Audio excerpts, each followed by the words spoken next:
అధ్యక్ష బీఆర్ఎస్ పాలనలో తెలంగాణ పల్లెలు అద్భుతంగా కేసీఆర్ గారి నాయకత్వంలో తీర్చిదిద్దబడ్డాయి. పల్లె ప్రగతి పట్టణ ప్రగతి అనే కార్యక్రమం పెట్టి ప్రతి నెల పల్లె ప్రగతి కింద గ్రామాలకు 275 కోట్లు ఇచ్చాం, పట్టణ ప్రగతి కింద 150 కోట్ల రూపాయలు ఇచ్చాం. కానీ కాంగ్రెస్ ప్రభుత్వం వచ్చిన తర్వాత ఈ ఏడాది కాలంలో పల్లె ప్రగతి పట్టణ ప్రగతి కింద ఒక్క రూపాయి కూడా గ్రామ పంచాయతీలకు ఇవ్వకుండా పోవడం వల్ల ఈ రోజు ఈ సమస్య వచ్చింది. అధ్యక్ష ఇది నేను చెప్తున్నది కాదు, కేంద్ర ప్రభుత్వం చెప్పింది.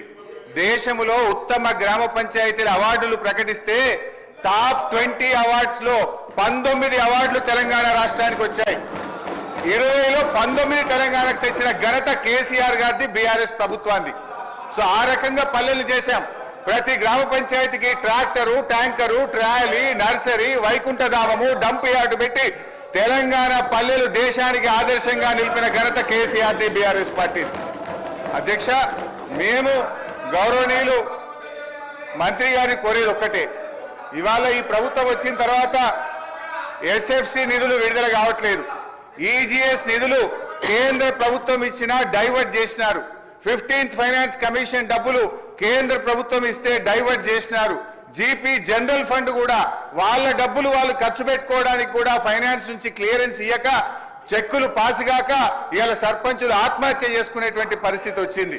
అప్పులు చేసి బంగారం కుదబెట్టి పనిచేస్తే ఈ బిల్లులు ఇయ్యారు. అధ్యక్ష ఒక్క నవంబర్ నెలలో బడా బడా కాంట్రాక్టర్లకు 1200 కోట్లకు పైగా బిల్లులు ఇచ్చారు. ఒక్క నెలలో 1200 కోట్లు బడా కాంట్రాక్టర్లకు ఇస్తారు. ఈ చిన్న కాంట్రాక్టర్లు 5 లక్షలు 10 లక్షలు చేసిన సర్పంచులు, ఎంపీటీసీలు, జెడ్పీటీసీల మీద ఎందుకు పగబట్టి కక్షతో వాళ్ళని ఇబ్బంది పెడుతున్నారని చెప్పి నేను ఈ రోజు ప్రభుత్వాన్ని అడుగుతున్నా. అధ్యక్ష ఈ రోజు పరిస్థితి ఏమైంది?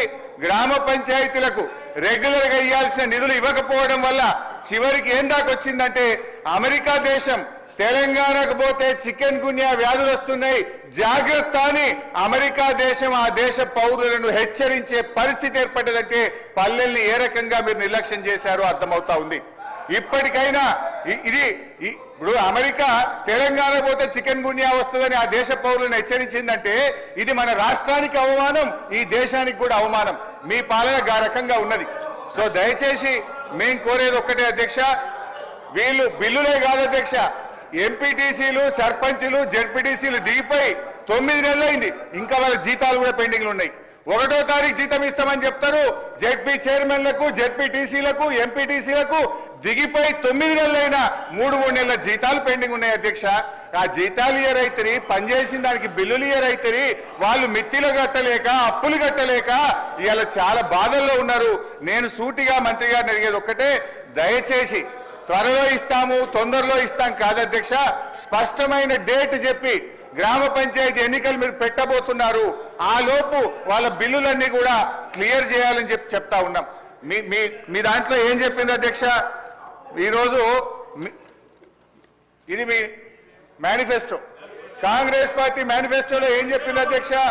రాజీవ్ గాంధీ గారు తెచ్చిన 73, 74 రాజ్యాంగ సవరణ ప్రకారంగా మీరు గ్రామ పంచాయతీలను బలోపేతం చేస్తామన్నారు, నిధులు విడుదల చేస్తామన్నారు. కానీ మీరు అది ఏది కూడా చేయకుండా ఇవాళ మోసం చేస్తున్నారు. మాజీ సర్పంచ్లకు, మాజీ ఎంపీటీసీలకు పింఛన్లు ఇస్తామన్నారు. పింఛన్ మాట దేవుడు కానీ వచ్చే జీతం కూడా ఇస్తలేదు అధ్యక్ష. గా పింఛన్ కూడా ఎప్పటి నుంచి ఇస్తారో, జీతాలు ఎప్పటిలో క్లియర్ చేస్తారో, బిల్లులు ఎప్పటిలో క్లియర్ చేస్తారో స్పష్టంగా చెప్పాలని మీ ద్వారా అడుగుతా ఉన్నాం. గౌరవ సభ్యులు కొత్త ప్రభాకర్ రెడ్డి గారు.